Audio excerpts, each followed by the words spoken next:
Yo guys, तो भाई gas और मॉडलों का चैप्टर 1 फाइनली आ चुका है और अब टाइम है इसको आराम से ब्रेक डाउन करने का। जैसे तुम लोगों को पता ही है, इस मांगा में मेन फोकस एलियंस पर है।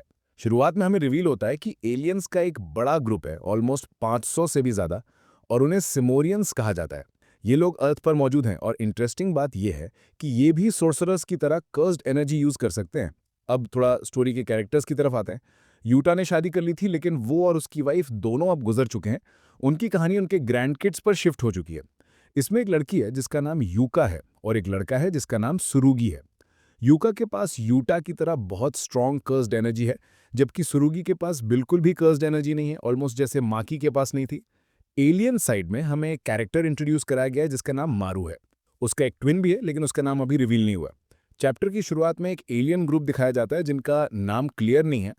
मारू का भाई जापान का नाम लेता है और बाकी एलियंस भी डिस्कस करने लगते हैं कि आखिर जापान में ऐसा क्या खास है, क्योंकि लॉजिकली टफेस्ट कंट्री तो यूएसए है, जो पूरी दुनिया की अथॉरिटी कंट्रोल करता है। लेकिन फिर एलियंस को यह एहसास होता है कि जापान में भी ऐसी पावर है जो उनकी पावर से काफी सिमिलर है, और उसी पावर को इस प्लैनेट पर जुजुत्सु सॉर्सरस कहा जाता है। मतलब एलियंस बेसिकली जापान और सॉर्सरस की ताकत को स्टडी कर रहे हैं। अब वापस आते हैं यूटा के ग्रैंड किड्स पर। हमें एक सीन में दिखाया जाता है जब यूका सिर्फ 6 साल की थी और यूटा के साथ खेल रही थी। यूटा का फेस पूरी तरह रिवील नहीं होता, लेकिन उसके स्टिचेस साफ दिखाए जाते हैं। यूटा और यूका के बीच बहुत क्लोज बॉन्ड दिखाया गया है। यूटा के पास एक पुरानी रिंग है जो उसके लिए बहुत स्पेशल है, और वो ये रिंग उम्र दराजी में यूका को गिफ्ट कर देता है। वो कहता है कि जब तक तुम एक फुल फ्लेज सॉसरर नहीं बन जाती, ये रिंग तुम्हारी प्रोटेक्शन करेगी। यूका के लिए ये बहुत इमोशनल मोमेंट था, क्योंकि ये रिंग उसके ग्रैंडफादर से मिली थी और उसके लिए एक ट्रेजर जैसी थी। फिर आता है 4 साल का टाइम स्किप। जब यूका 10 साल की होती है तो यूटा बुढ़ापे की वजह से गुजर जाता है। उसकी वाइफ पहले ही मर चुकी थी और उसी के बाद से यूटा दिन ब दिन कमजोर होता जा रहा था। यूटा के फ्यूनरल में यूका काफी टूट जाती है, क्योंकि वो उससे बहुत ज्यादा जुड़ी हुई थी। वहीं वो कॉफिन के सामने प्रॉमिस करती है कि वो भी अपने ग्रैंडपा की तरह स्ट्रांग बनेगी और उसकी पावर्स को इनहेरिट करेगी। वैसे भी उसके पास नेचुरल कर्स्ड एनर्जी ऑलरेडी बहुत ज्यादा है, और अब उसने यूटा की रिंग भी इनहेरिट कर ली। फ्यूनरल के बाद एक औरत आती है और यूका से कहती है कि वो रिंग सुरुगी को दे दे, क्योंकि असल में वो रिंग क्लैन के कर्स्ड ऑब्जेक्ट्स वेयरहाउस में रजिस्टर्ड है। मतलब टेक्निकल टर्म्स में यूका का उस पर कोई हक नहीं है। लेकिन यूका साफ मना कर देती है और कहती है कि उसके ग्रैंडपा ने खुद वो रिंग उसे दी थी, और उसके लिए ये सिर्फ ऑब्जेक्ट नहीं बल्कि ट्रेजर है। तो सीन आगे बढ़ता है और वही औरत आकर यूका से वो रिंग ले लेती है। असली में तो वो सुरुगी के लिए ही ज्यादा सूटेबल मानी जाती है, तो सीधा वो रिंग सुरुगी को दे दी जाती है। यूका ऑब्वियस है, रोने लगती है, बार बार मांगती है कि रिंग मुझे वापस कर दो, लेकिन कोई सुनता नहीं।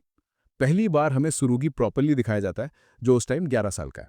जब यूका उससे रिंग मांगती है, सुरुगी साफ मना कर देता है। दोनों भाई बहन में सीधा फाइट हो जाती है, और उस फाइट में यूका काफी हर्ट हो जाती है, क्योंकि आखिर सुरुगी उससे ज्यादा स्ट्रांग है। यूका अंदर से बहुत फ्रस्ट्रेटेड हो जाती है और डिसाइड करती है कि अब वो खुद को और स्ट्रांग बनाएगी और प्रूव करेगी कि असली हकदार वही है। इसके बाद स्टोरी थोड़ी शिफ्ट होती है और एक अलग सा कैरेक्टर इंट्रोड्यूस होता है। एक आदमी और उसके साथ एक बच्चा। बच्चा कंप्लेन करता है कि उसके दोस्त तो दिन भर गेम खेलते हैं और उनके पेरेंट्स कुछ नहीं कहते, लेकिन वो खुद सिर्फ आधा घंटा भी खेले तो उनके पेरेंट्स चिल्ला पड़ते हैं। फिर वो गेम खेलने लगता है और बार बार मरता है।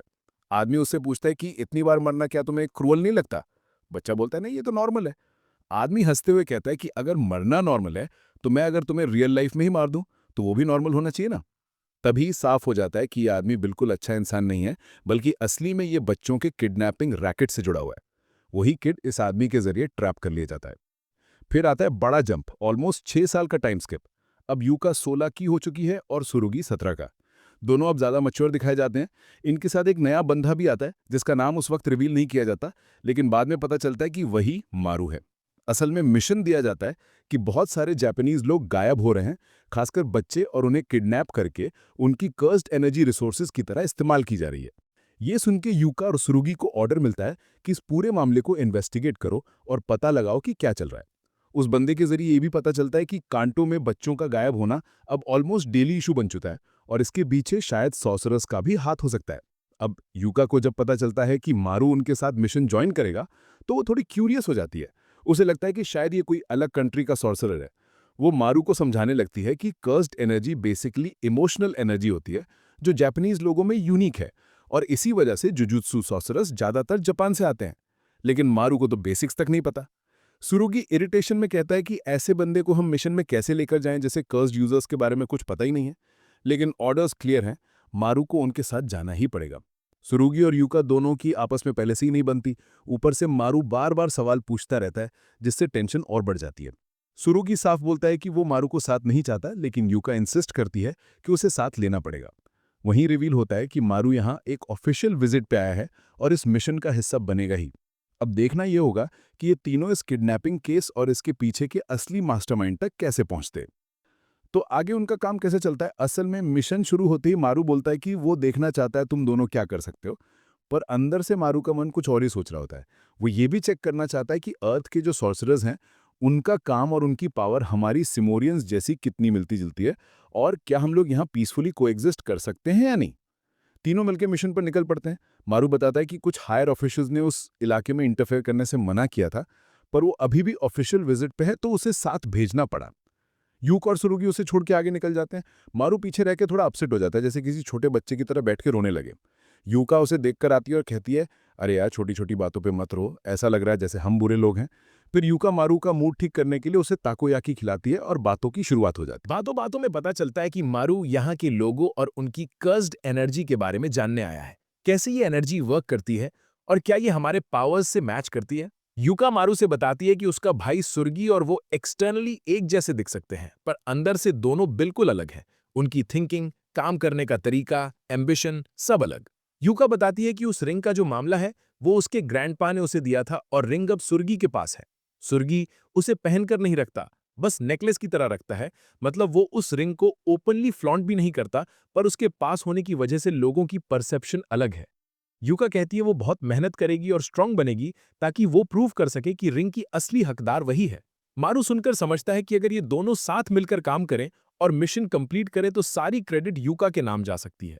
और थ्योरी ये भी है कि गोजो क्लैन का स्ट्रॉन्गेस्ट सॉर्सरर वही होता है जिसके पास ये रिंग होना चाहिए, इसलिए सुर्गी के पास होना लॉजिकल है।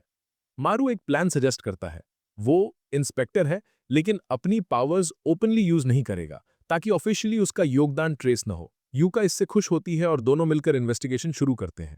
जांच में उन्हें पता चलता है कि किडनैपिंग्स की मूल वजह एक तरह की बैरियर टेक्निक है जो बच्चों और सॉर्सरर्स को एक स्पेसिफिक जगह की ओर खींच रही है, जैसे हिडन पोर्टल्स या ट्रैप्स जो एनर्जी को साइफन कर लेते हैं। ये टेक्निक बाहर से क्राफ्ट की गई लगती है, कोई टूल, कोई मैकेनिज्म जो बच्चों को आकर्षित कर रहा है ताकि उनकी कर्स्ड एनर्जी को रिसोर्स की तरह एक्सट्रैक्ट किया जा सके। सुर्गी भी मौके पर आ जाता है और कहता है कि उसने भी ये चीजें नोटिस कर ली हैं। तीनों मिलकर उस पाथ को ब्लॉक करने का प्लान बनाते हैं। टूल लेकर आकर रूट को सील करना है ताकि और बच्चे वहां ना जाएं।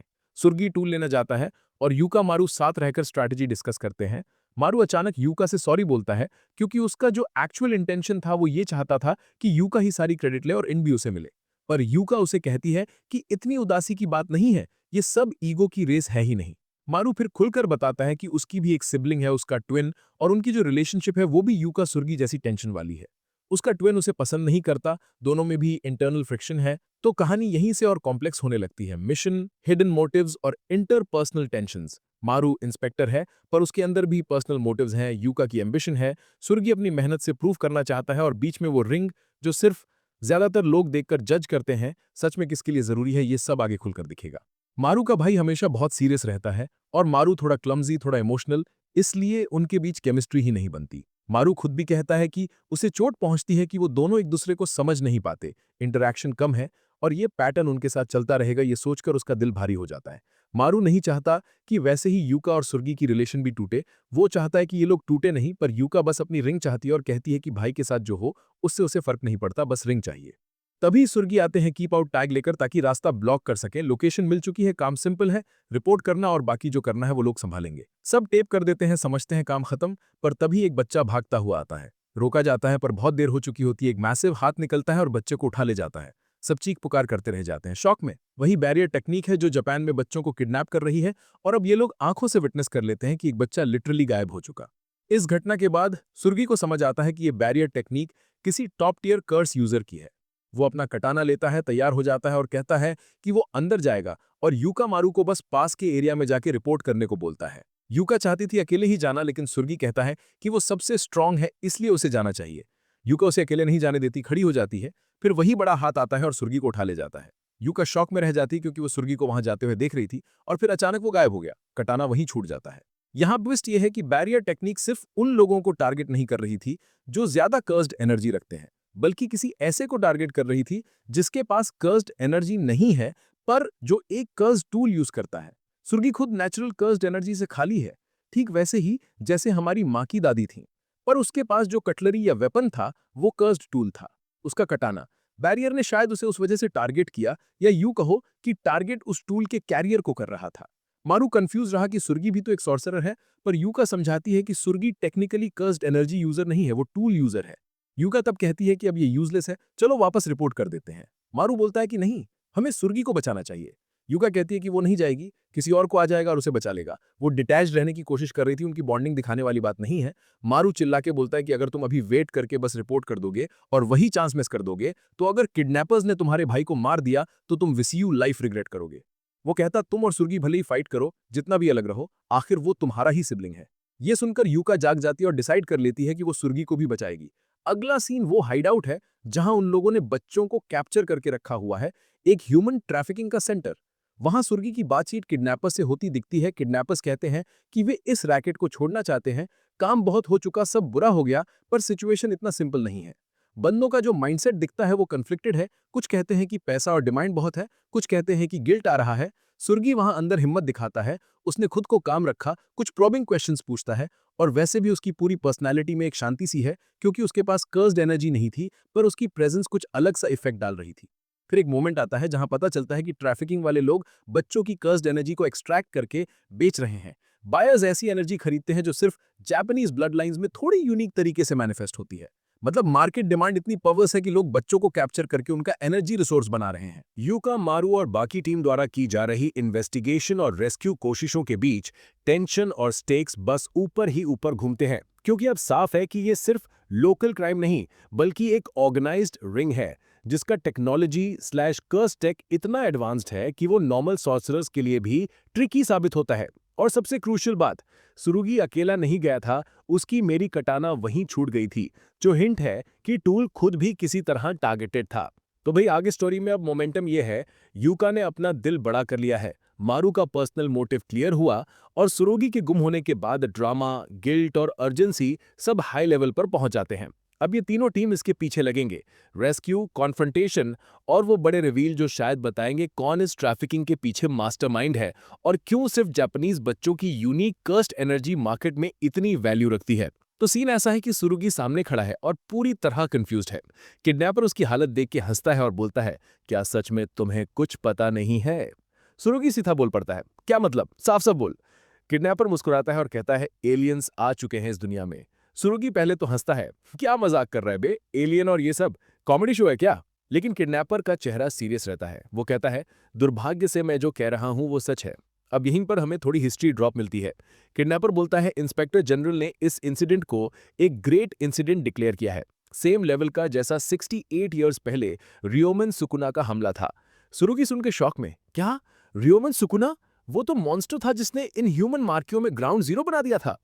किडनैपर काम होकर समझाने लगता है, कीटो पैरानॉर्मल सीक्रेट ट्रीटी के बाद से एलियंस के साथ डिप्लोमेसी सिर्फ जापान के ऊपर डिपेंड करती है, लेकिन प्लैनेट्स के बीच कल्चरल बैरियर्स अवॉइड करना नामुमकिन है, डिस्टॉर्शन क्रिएट होगा ही।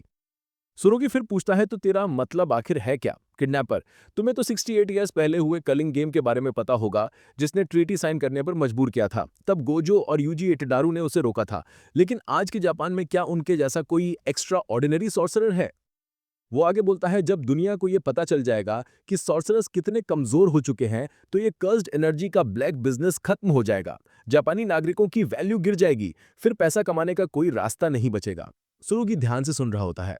किडनैपर हंसते हुए बोलता है, इसलिए मैं ये बिजनेस क्विट करने वाला हूं, लेकिन एक आखिरी डील करूंगा, प्रॉफिट कमा लूंगा तुम्हें बेचकर। सुरुगी का चेहरा डार्क हो जाता है, क्या बकवास कर रहा है तू? किडनैपर बोला, तुम्हारे अंदर कर्स्ड एनर्जी वीक है, पर फिर भी तुम सॉर्सरर हो। ऑक्शन में तुम्हें बेच दूं तो अच्छी वैल्यू मिलेगी। गोजो यूजी जैसे सॉर्सरर अब है नहीं, तो तुम्हारे जैसे रेयर पीस पर डिमांड हाई होगी। सुर्गी गुस्से में चिल्लाता है, तू तो बस एक निकम्मा अडल्ट है जिसे कोई ढंग की नौकरी नहीं मिली और फ्रस्ट्रेशन में बच्चों का धंधा कर रहा है। ये सुन के किडनैपर आग बबूला हो जाता है, सीधा लात घूसे बरसाने लगता है। सुरुगी जमीन पर गिरा हुआ है और किडनैपर हंसते हुए बोलता है, चिल्लाता रहे, यहां तुझे बचाने कोई नहीं आएगा। लेकिन अचानक दरवाजा खुलता है और वहां पर यूका और मारो एंट्री मारते हैं। मारो ने अपनी एबिलिटी यूज करके ट्रैकिंग की और दोनों सही जगह पहुंच गए। अब लग रहा था कि यूका किडनैपर को पेलने वाली है, पर ट्विस्ट ये है कि यूका सीधा सुरुगी की तरफ मुड़ती है और बोलती है, चल भाई फाइट कर रिंग के लिए।